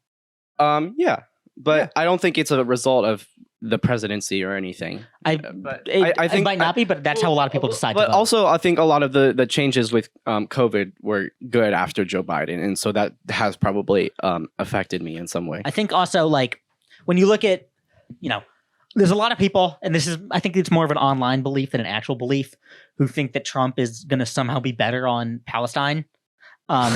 I don't think that's obviously. I don't think that's even an. You guys know what you're talking about, but there's a lot of people who think that. How? I don't even think that's the justification. So people on Trump, the left. Yeah. Okay. So Trump is a very unique person because he's somehow able to. People are somehow able to ignore the fact that he was president for 4 years and just project whatever ideology they want to onto him because of his anti-establishment. Yeah. Idea. He's not anti-establishment. He's deeply establishmentarian. He's a rich guy from New York who was friends with the Clintons. There are pictures of him with Hillary and Bill Clinton and Epstein. He's very much like this elitist, but because he does this anti-elitism thing, people assume that he will be against the elitist opinion on Israel-Palestine, and that's obviously not true. There are illegal settlements in the Israeli-occupied Golan Heights, which even some of the most radical Zionists I know think hey, that's a little too far. That are named after Donald Trump, and I think that people don't know that, but I think they will get to know it. Yeah, I mean, I don't think that I think there are some people who are pro Donald Trump who think that he'll be better on Israel, but I think that those people didn't vote Joe Biden in the last election year and never I think there was some poll I saw that were 60% of Republicans are in support of a ceasefire at this point. So there's a lot of Republicans who even have a pro Palestine, some sort of pro-Palestine sentiment, or just think that the war should stop. But I don't think that they are actually progressively pro-Palestine. Yeah, I don't think they are. I think that's a little bit of a weird one. I'm trying to think of what's are you familiar with the conflict in Haiti right now? Kind of, yeah. Do you support a ceasefire? Yeah. Do you support a ceasefire? I'm not. In Haiti. I'm not familiar with it. Just yes or no. Do you support a ceasefire? I don't know. I know you're not familiar with it. Yes. I think that when you ask, nobody's going to be anti the idea of a ceasefire. Yeah. I think that when you ask that question in isolation, people are just going to be I support a ceasefire. I think that a Republican, I do think that the majority of Americans do support a ceasefire between Israel and Palestine. Mm-hmm. And I do think the majority of Americans support humanitarian aid to Palestine. I think that both of those should happen. But I think that it's colored a little differently, especially among Republicans. Because ceasefire means different things to different people. Yeah. Right. I can't remember who it was, but somebody went on stage and said there can be a ceasefire when Hamas ceases to exist. And to some people, when they ask, do you support a ceasefire? That's what they think it means. Hamas should not exist, but that's not a realistic solution to this problem. Yeah. And you cannot destroy Hamas by going in and bombing neighborhoods and shooting civilians. It just doesn't work that way. Yeah, exactly. Here's the main issue. I think that the main issue for Joe Biden is that there's just going to be a massive, especially from young people, a very, very a major reluctance to just go out and vote. I think a major decider of a lot of the elections, and you probably agree with me here, is just turnout. Yeah. For Democrats especially, turnout every election. It's not about turnout. Who you're going to if I'm going door to door, I'm not saying I'm here to get you to vote for Joe Biden. I'm going out and saying I'm here to get you to vote. Yeah. Because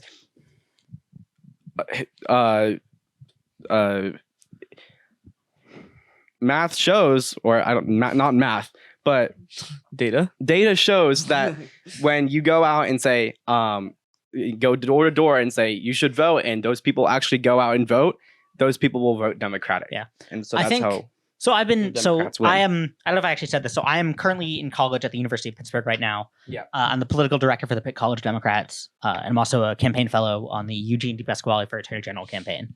And one thing that I've seen, because we did the petitioning thing that we were talking about earlier, all campaigns have to do that, right? And so I've been doing that for Democrats, kind of like pretty much every Democrat who's running for office in the thing. So we had State House, State Senate, Representative, Senator, Treasurer, Auditor General, Attorney General, President, and one more that I can't remember off the top of my head. Oh, delegates for the DNC, which is like a specific thing. And what I found actually was that people were, and I think it's like even like now has subsided. So like there were people who were hesitant to sign for Biden, and I've been noticing less of that lately. But beyond that, a lot of those people who were hesitant to sign for Joe Biden are hesitant to support Joe Biden, happy to do it for literally every single other Democrat. And so they're going to go out and vote. And especially in, you look at somewhere like Allegheny County, which is where Pittsburgh is, probably the most important county in the election in Pennsylvania, which is the most important state in this election. Mm-hmm. I was wondering, first of all, how is it very easy to register as a college student to vote in Pennsylvania instead of DC? In Pennsylvania, yes. There are states where it's a little harder. Yeah. But in Pennsylvania, you can fill out a form online. Okay. I know Michigan, it's 30 days. So if I end up going to Michigan, I will be ready before the election. Yeah, there's like a window, like you have to register to vote like before, I think it's a month before the election. Mm-hmm. But that's like in most, DC has that. It's most places. I don't think it should be, like I think we should have same day registration, but it is a thing that we don't have exists. same day in DC? I don't think we do, no. Oh, okay. Did you realize when you committed to Pitt that you were going to such a swing state? Oh yeah, that's why I went there. Really? Yeah. People ask me this, like, oh, did you go there just to vote? Not necessarily just to vote, but I'd like, DC, I love it here. I love this city. I always will. Our politics are very different than pretty much everywhere in the country.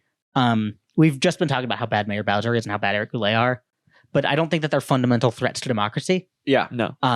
Donald Trump is. And so when you do politics stuff in somewhere like Pennsylvania, you don't have the guardrails anymore, Yeah. It's a very different experience, but, we have Summer Lee in Pittsburgh, who is my representative.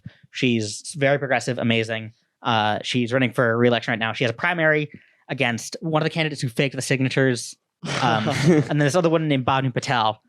AIPAC has been targeting her. AIPAC's the like American Israel political group. Yeah. They want to knock her off because they only target women of color. There are white Democrats who are like more anti-Palestine than Summer Lee's been. Nothing from AIPAC. They only target women of color. Oh, really? Yeah. Interesting. Why do you think that is? Because they don't like women of color. But wouldn't you think, because a large number of like black people are there, like if you like look at polls and stuff, like black people are more in support of Palestine than like white people are. So it seems like Israel AIPAC would be like really, really pushing to like try to get black people like on their side.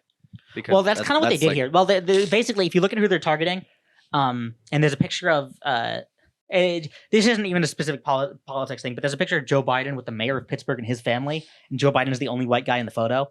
If you look at the people that AIPAC is targeting, there's a guy named Mark Pokin who's a representative in Wisconsin, and he's basically Joe Biden in that photo.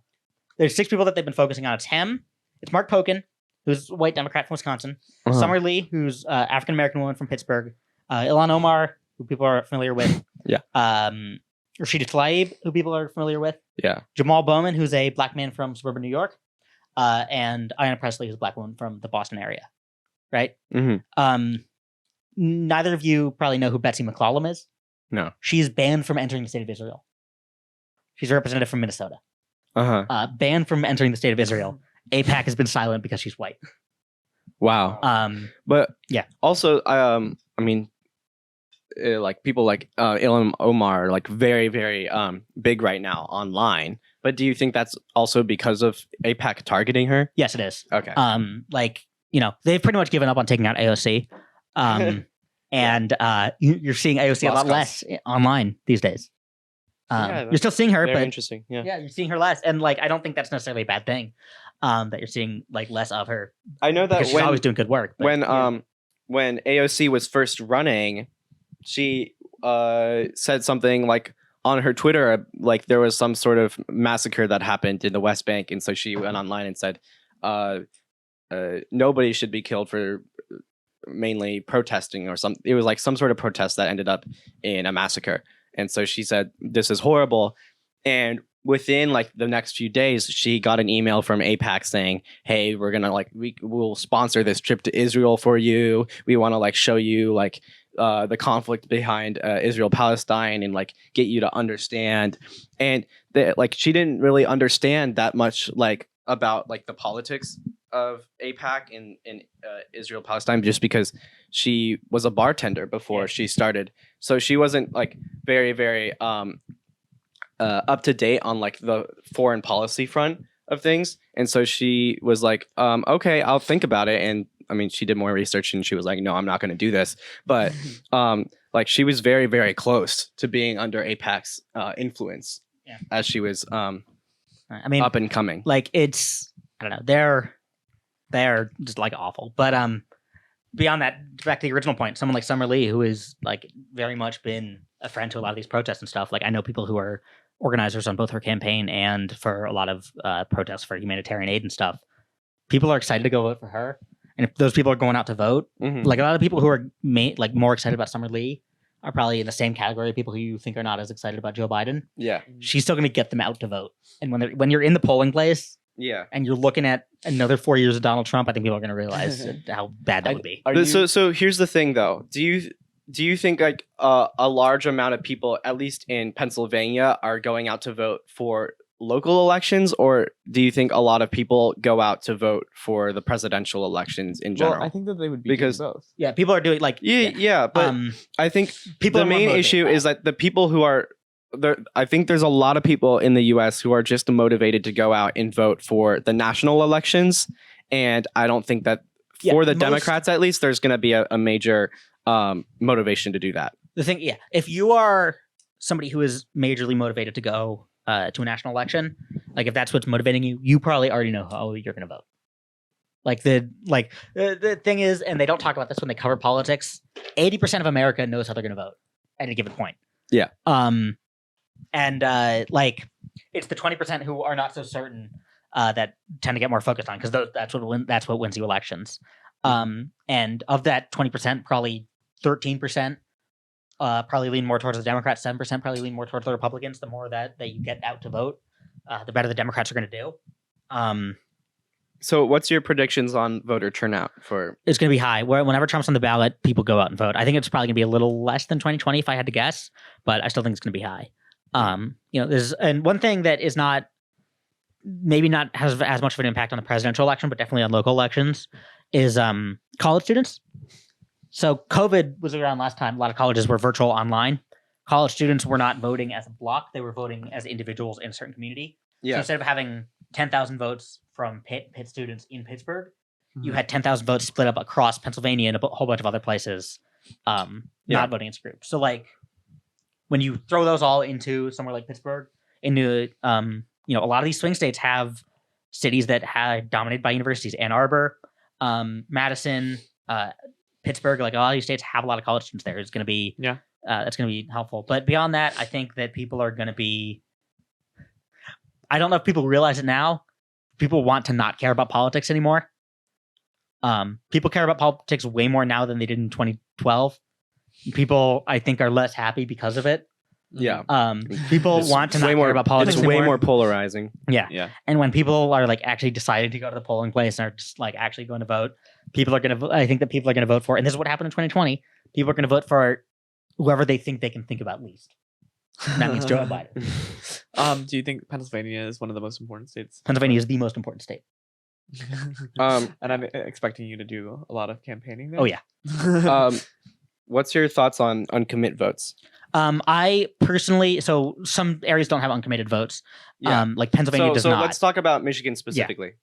So Michigan, they have an option on the Democratic primary. We can vote uncommitted. Yeah. And that means that when the delegates go to the convention, they will not cast their vote for the president. They will cast a vote for uncommitted. Yeah. Right. It did. So uncommitted has in the past gotten around 9% of the vote in Michigan. They got, I believe it was 14% in Michigan this year, and it was mainly centered in Dearborn and I think it's Hamadarak is how you pronounce it. And two largely Arab communities in southeast Michigan voted uncommitted. I think I understand it, and I think I'm not opposed to I think people have the right to do it. Yeah. I don't know if I personally would, but I do understand that it's a thing that happened. I think that it has pushed Democrats more to the left on this issue. Yeah. I mean, I think that honestly, it was a really, really good point of advocacy. Yeah, I'm very glad that people have the chance. I think Joe Biden shit his pants when he saw that. I'm not sure if I would go quite that far, but I definitely think that it's something that definitely mattered. Michigan is a state that Joe Biden really, really needs to win for this upcoming election, and to see that amount of people going out to the primaries, which was pretty much a Joe Biden given, and saying this is my uncommit vote. That was pretty big. One thing I think that you're not hearing about as much, but I think merits some mention, is that a lot of these areas, specifically East Dearborn and Hamadarak, were already moving towards Republicans. So they're both very, and this is true of very religious communities in America as a whole. This is not a Arab Americans thing. This is true of very religious areas very religious areas in America as a whole are moving against the Democratic Party. So Joe Biden won 80% of the vote in these two areas in 2020. Gretchen Whitmer, who's the governor candidate, only won 65%. So it is a group that I think is moving. I don't think they're moving. Anyway. I don't think they're moving more conservative. I just think that they're moving. Well, no, they voted the person who was running against Gretchen Whitmer was someone named Tudor Dixon, who was wanted to ban books and stuff. And they voted. A lot of them voted for her instead of Gretchen Whitmer. I don't think Democratic governor. I think especially since the start of this war, I think a lot of Arab Americans they're not gonna vote more conservative this year.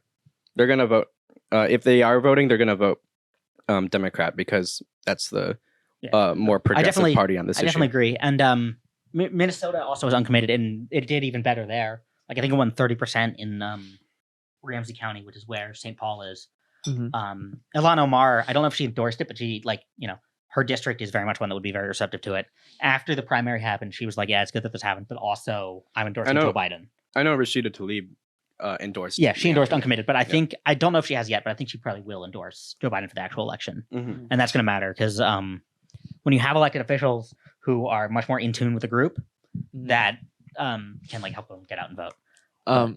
So I saw on your Instagram story a couple of days ago, you have a predictions map for the 2024 election, and the only state that was tossed up was Nevada. Yeah. I remember Florida being red, which I agree with. Yeah. Virginia being blue. I was reading something where Virginia has been a swing state in the past, and it would be a swing state if it wasn't Trump. I'm such a bad podcaster. I keep leaving. I'm sorry. I don't know if it would be I think that it would definitely be a lot closer. I think Joe Biden's probably going to win Virginia by 13 or 14%. But I think that I think that Joe Biden is going to win Virginia against Trump by 13 or 14% this year. It was 11%. Do you want to sub in for me for a second, Mom? Yeah. Well, I had questions for Henry. Okay. So go ahead. You can take my mic for a second. I think that if you take Trump out of it, it would probably still vote for Joe Biden by 6 or 7%. Virginia was a red state until 2008. Yeah, when Obama won, and that was before Trump. Yeah, what wasn't it a swing state in 2016? It went for Biden. Right? It went in 2016. It was Clinton. Sorry. Yeah. So most swing states voted against Hillary Clinton. Most of the traditional, Ohio, Florida, Michigan, all those voted against her. Yeah. She won Virginia by 4%, which is a very good margin in a close state. Yeah. Pennsylvania too. Yeah, Pennsylvania voted against her. Well, they took Pennsylvania for granted, so they started pulling out and moving resources to other states, which is really dumb. So I'm working on a campaign right now. Eugene DePasquale, who's running for Attorney General in Pennsylvania, because they do raw offices that are elected specifically, and he was the Auditor General at the time in 2016, and he won re-election as a Democrat. And he said that what happened was that there was a Jay-Z Get Out the Vote concert in Philly the night before, and every candidate except him went to that. And instead, he spent the day just driving down the Pennsylvania Turnpike, just going to diners and talking to people there, getting them to vote for him. That was smart. Yeah. So, hello, I'm Libby Buckley. I'm Luther and Wesley's mom. Nice to meet you. I'm a big fan of your earlier work. Oh, well, thank you.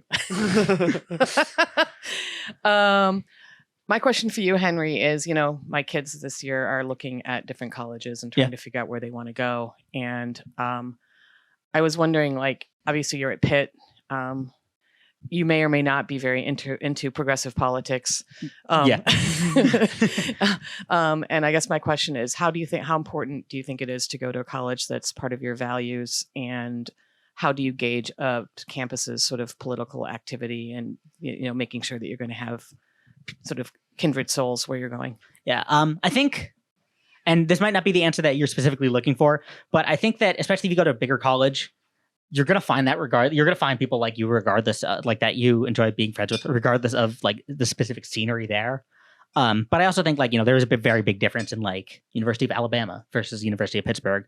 And I think that, my brother went to Pitt before I did, so I had a little bit of a better idea, but just going to these places, visiting them, or even just looking on social media, the Pittsburgh College Democrats and things like that, to see if they exist and people care about them. Okay. Thank you. Yeah. All right. That was all. That was my only question. How do you feel about going to, or you don't, but do you think that it's fine to go to a school that's a blue bubble in a red state? Yeah. That's fine. I mean, I'm nuts. Yeah. And that's part of the reason why I chose Pitt, because I wanted to be somewhere where politics were very important to me. But that's not a very healthy thing for, I think, anyone, including myself. And if politics is something, you said in a red state specifically, right? Yeah. If politics is something that's important to you, you can still make a difference no matter where you are. Yeah. So I have a friend named Gavin Benya, who, I think that's how you pronounce his last name, who is running for the Board of Aldermen in, I believe it's Glendale, Missouri. Yeah. Which, by the way, why is Missouri such a red state? That's what I'm wondering. Because it's got a bunch of poor white people in the rural areas. Yeah, but it has two major cities. I just don't understand. Nobody votes there. Yeah. Okay. Turnout's really low. But and he's still been able to make a difference. Okay. Even in an area that says red as Missouri. Mm-hmm. There are people out there who want somebody to come help them, regardless of the party that they are. And that's a very cliche thing. And I think people will sometimes use that to say, Joe Biden needs to spend a ton of money in Idaho. And that's not true. But if you're a Democrat in Idaho, you should be getting out and, getting involved in things like that. And it's totally okay to be a Democrat in Idaho and, be involved in stuff like that. And in fact, it's sort of that if you visit a place like Ann Arbor, you can do a whole bunch of other people that think exactly the way that you do.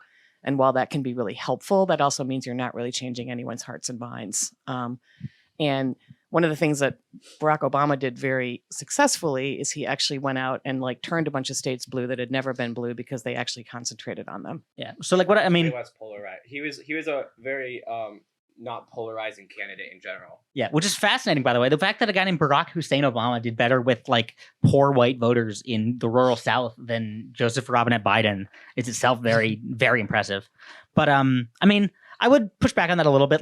University of Pittsburgh is almost as blue as D.C., the city itself.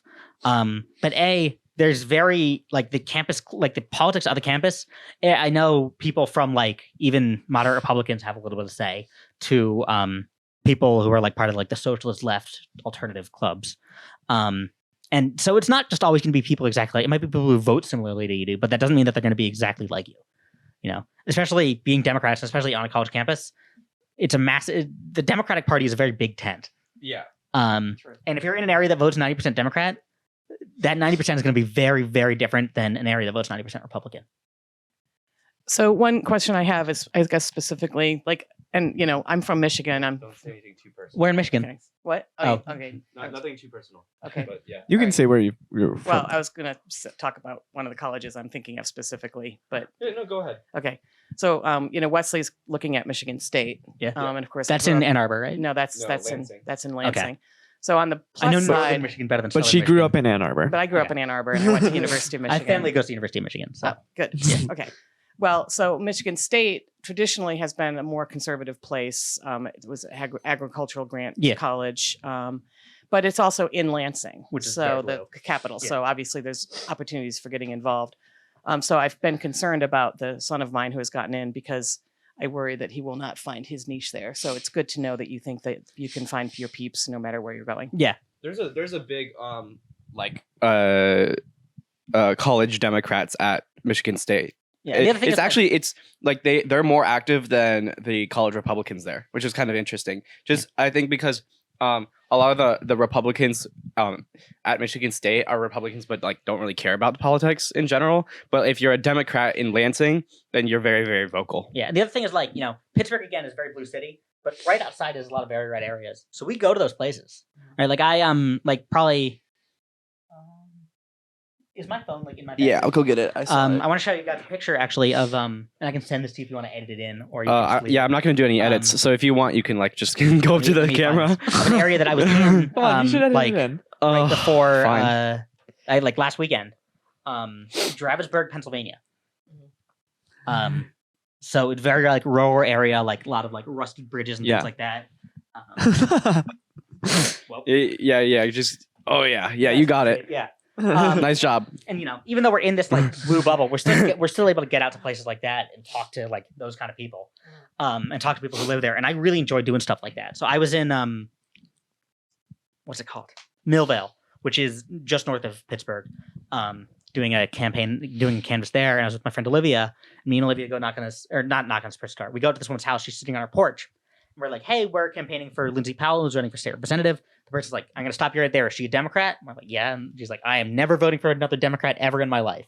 And we ended up spending like 20 minutes talking to this woman who's super nice to us. Very like interesting kind of person, who absolutely hated the Democratic Party.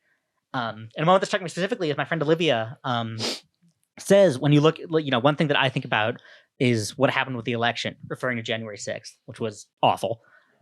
And this woman thought that she meant the fraud that happened in the election. And she said, I don't know how you could have so much black and white evidence of fraud and nothing happens. Right?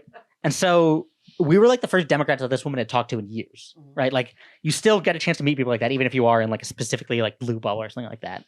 Yeah. All right. Lovely chatting with you. Thank you so much. Nice to meet you.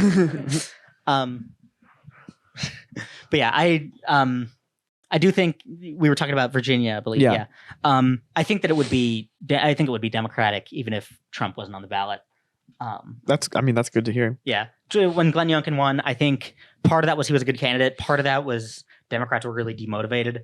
Mm-hmm. Like he only won by 1%, and it's awful that he won, and he should not have won. But he only won by 1% against a bad Democratic candidate in a bad year for Democrats running a great campaign with a ton of money. And they had to the Virginia Republican Party had to change its rules to make him their candidate. Mm-hmm. And he just barely won. And then he just lost the state Senate and the state House. Can you pull up your prediction map? I don't know if I can pull up the specific map, but I can make the same one real quick. Okay. Well, you can see it on your Instagram. I don't think it's still up. No, you can look at your archive. Well, it's too late now. I already have That's fine. I already have YAPMS.com up, which is not this sponsored. Actually might be good to go through together. Last year is going to be California, Oregon, Washington. Can you record this so then maybe I do want to add it. Yeah, we can record this. Okay. Oh, there. It just a countdown. Okay. Yeah. So I'm filling this out on my phone here. California, Oregon, Washington are going to be blue. New Mexico and Colorado are also going to be blue. Hawaii is going to be blue. Illinois is going to be blue. All these places have voted for Democrats since 2000. For sure. D.C., Maryland, Rhode Island, Massachusetts, Delaware, New Jersey, Connecticut, Vermont, and Maine at large. Maine's first congressional district. And then states that are going to be a little bit more marginal are also New York. And the states that are going to be a little bit more marginal but are still going to win. That's New Hampshire, Virginia, Nebraska's second congressional district. That's just one vote. In Minnesota. And yes, I do think that we're going to win Minnesota by a lot. Okay. I agree with you on that one. And now let's go to some of the Republican ones that are going to be safe. Utah, Wyoming, Montana, Idaho, North Dakota, South Dakota, the rest of Nebraska. Yep. Texas. Oklahoma, Missouri, Iowa, Arkansas, Louisiana, Mississippi, Alabama, Tennessee, Kentucky, Indiana, South Carolina, West Virginia. And then for states that are going to be a little more marginal, Alaska. Yeah, I agree with you there. But the politics there is fascinating. They are fascinating. They have a coalition system instead of the normal Democrat and Republicans. Yeah. So Republicans have more seats in the Alaska State House, but the Speaker of the Alaska State House is a Democrat. Kansas is also going to be a little bit more marginal. Texas is, I'm putting as these categories are safe, likely, lean, and tilt. I don't think they're going to lean this year, but they're getting closer and closer. Yeah, Texas is like right on the board for me. I think that it could be. There is justification for having it. It would be very, very surprising if Texas won, but it would not be earth-shattering. And I don't think that I feel like it could not happen this year, especially with like these two same old candidates, you know? Yeah. And then Florida as well. It's going to be like that. Okay. And the 2nd district in Maine. Whoops. Yeah. I saw online that some people were saying that 2nd district of Maine might lean, but I don't know. That's like all like rural white people, and specifically, this is a very unique thing about American politics is we have like people with specific ancestries. Oh, I got to go in like 10 minutes. So we're gonna okay, that's fine. We have people who have very specific ancestries, and people who say that they are French on the census love the Republicans. I do not know why, but Maine has that. Interesting. But now let's get into some of the other states. Georgia is moving our direction. There was no significant protest vote against Joe Biden at all. They just elected. I don't know. But he won 96% of the vote there. 96? Yeah. Trump won 80%. For the primary. Yeah. Trump won 80% there. I don't think this is the year for Democrats. If it happens, my take. I truly think we're going to win Georgia. We're going to win Pennsylvania too. I have that as leaning towards the Democrats as well. That's all you. That's all you, buddy. I'm there, but also the state party has been so strong recently. They've done so well, and especially with Bobby Casey on the ballot, who's a super popular senator. I think we're going to win that one. Mm-hmm. Arizona as well. Republicans have a terrible candidate for Senate there, one named Kari Lake. Are you guys familiar with her at all? No. She vacuumed the red carpet for Trump at an event she did. She's just kind of nuts. She was the governor candidate in 2022. So she's just not going to have the turnout, and so with that, no Trump turnout. But also, people are going to be like, "Oh, this woman's crazy, and she loves Trump. Maybe we shouldn't love Trump." Yeah. And then that's already 272 votes for Democrats right there. Michigan, I think, is going to be a little closer than some people think that it will be. Like, if you had asked me right before on October 6th, I would have said Michigan's more likely than Pennsylvania. So here's the thing. RFK Jr. has been making like kind of crazy strides in like the independent vote recently. I don't think that's going to hold up because as soon as he opens his mouth, people are going to be like, "Oh, this guy's insane." Yeah, but then he's also thinking about having that football player as his vice president, Aaron Rodgers, and I think that if people think like politics junkies thinks that's silly, but like there's actually a lot of benefits to having a celebrity as your running mate because a lot of people who are like not interested into politics, but may just go out. Like we saw this with Kanye, like might just go out because they like Aaron Rodgers. That's true. If Aaron Rodgers was not crazy, a clip of him being like a Sandy Hook truther just leaked. I don't know if you guys saw this. He's like an anti-vaxxer and all that stuff. This. Well, yeah, he is an anti-vaxxer, but I think there's a lot of people within the NFL sphere. I think that's going to draw more from Republicans than Democrats if he picks Aaron Rodgers, though. Yeah, Aaron Rodgers is a little bit like a conservative folk hero right now. That's up for contention, but yeah. And then North Carolina, I think Republicans are going to win it, but I think it's going to be a lot closer than people think. And I have no idea with Nevada. Like Nevada? No idea. Really? Yeah. Nevada's such a weird state politically. It's basically all the workers' unions. I'm going to stop recording my phone, but you guys can see the map here. Yeah. It's 297 Democratic votes, 235 Republican votes. It's basically 2020 again, but with Nevada as a toss-up. Anyway, basically the way it works is that the workers' unions there love the Democrats to get all their people to vote for the Democrats. And all the other organizations try to get all the people to vote for the Republicans. And the unions win 50.1% to 49.9%, like every time. And so I think it's going to be a little closer than it was in 2020. If you had to make me guess right now, I would say that Democrats probably win there, but I'm not confident in that at all. So for the to wrap this up, for the Republican side, do you think Trump is the best candidate for them right now? I think Trump is the worst candidate for them right now. Really? Yep. Do you think that there's any other candidate that Republicans would rather vote for than him? Primary voters are in the general election. General election. Pretty much every candidate who ran against him in the primary, except maybe Vivek Ramaswamy, so would have done better in the general election.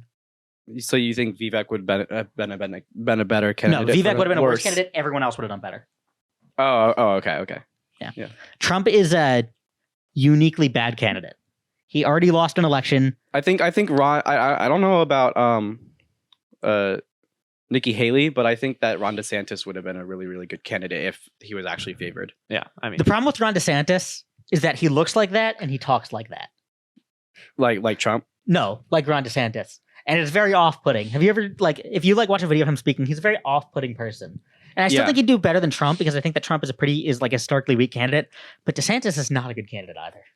There are a lot of like the way that Republican politics work now is a competition to be more weird. And there's gonna be a little bit of my closing like thesis here, unless you have any other like specific questions. But I think that the Republican Party, and it might not be this year, might not be 2026, might not be 2028, but in the near future, is gonna face a very serious crisis. Mm-hmm. You know, I 100% agree. Yeah, I'm a partisan Democrat. I go to Democratic events, and there's a quote that Kevin McCarthy said, the former Republican Speaker of the House. We look like America. Yeah. You know, you go to the DNC. When I worked at the DNC over the summer, I had lunch with all the other interns. We looked like America. Yeah. We had all kinds of different people with all kinds of different experiences, not just like ethnicities and race and stuff like that, but like people who grew up in different areas, had different like beliefs and things like that. When you go to a Republican thing, it's all the same guy. Yeah. And it's all the same guy trying to be weirder than the other guy to prove that they're more loyal to Republicans. And that's not sustainable. And those people are going away. Not only are those people going away, but the people who are still around, the average person, like let's strip away all the candidates and all their like personality frills and stuff. Joe Biden, like the Democratic policy platform right now is we want the working class to get paid more money, and we want gay people to have rights, and we want you to be able to have an abortion. Yeah. What is the Republican platform right now? Vaccines. Border. Even though the Democrats are working on the border too. Yeah. Yeah. The Republican platform is vaccines are bad, but also Trump made the vaccine and we should praise him for that. We should ban abortions, and brown people are scary. Yeah. That doesn't really translate to like the average voter. And I think that Trump was able to mask it a bit, and I think that they've been able to mask it pretty well, like with the infrastructure that they previously had. When they were not a normal party, but when they were a party that wanted to win elections. Yeah. Right? And very, very pro-capitalist. Yeah. They are now a party that wants Donald Trump to win elections. Right? So like the RNC just fired 60 people because Trump's niece, I think she's his niece, Laura Trump, and the person he wanted to be chair became like the leader of the party. Yeah. Right? That's crazy. And they're going to pay his That's actually crazy. Yeah, they're going to pay his massive legal bills. You know? If I'm giving a donation to a political party, I'm a college student, so I've only donated a few times. But if I'm like, you're just donating for Trump's legal fees. Yeah, if I'm an adult, okay, and I have like a job and I have kids and stuff, and I want to donate to a party, am I going to donate to the party that wants there to be a fair playing field for all Americans? Or am I going to donate to the party that wants to pay Donald Trump's legal bills? Yeah. You know? Do I want my money going towards diverse candidates who want to win elections and make life better for me? Or do I want money going towards people who are going to get up on stage and say we need to pardon everybody who was at January 6th? I think the only thing that the Republicans have going for them is like the mass amount of like media online that are just like single issue things. Like, look at this one trans person who's like crazy. Yeah. Or like. But the thing is, when you actually translate that to policy, the Republicans are just trying to bully kids. Yeah. And, I think that when you look at polls, and I'd like to look at polls on like issues where they ask like, just do you support this without like saying anything about politics? Because it gives you an idea of how the average person will vote or say something, right? Mm-hmm. Like if you were to ask just someone like just walking down the street, like, should trans women be playing women's sports? I don't like this fact, but if you look at the polls, most Americans would be like, probably not. Yeah. But then when you actually look at what that means, and but just by the way, just to clarify, trans women are women. Be able to play sports in school. I do what you want. Like that's my belief. But like the average American might not think that. But then when you actually put that on a policy level, what does that look like to ban that? It's just bullying kids. It's going up to a 10-year-old and saying you can't play sports with your friends. Yeah, and it's crazy that like people are like, oh, they shouldn't play sports, and so that's why we should pass all this legislation that like makes it not real. And there are people, and this has happened. There's a reason that they're not talking about as much as they did in 2022 because people are realizing how dumb that is. There's a quote, I don't remember who said it. It's some like 17th century poet. And I'm not a big fan of this kind of media as a whole, but it's a cool quote. Hope springs eternal. Right? Mm-hmm. There's going to be, it's not going to be easy. There's going to be a lot of bad stuff going on, but I really, truly not only hope, but believe that we're going to be all right. Yeah. And that we're going to beat them. Yeah. And that we're going to be able to make things better. And that's a beautiful thing to end this on. Yeah. Oh, one last thing. Don't Are forget you to like and gonna subscribe. announce your candidacy for DC Council in 2 years? For the Ward 3 election? Yeah. Are you gonna? Probably not, especially if Matt Fruman's running for re-election. Oh, but yeah.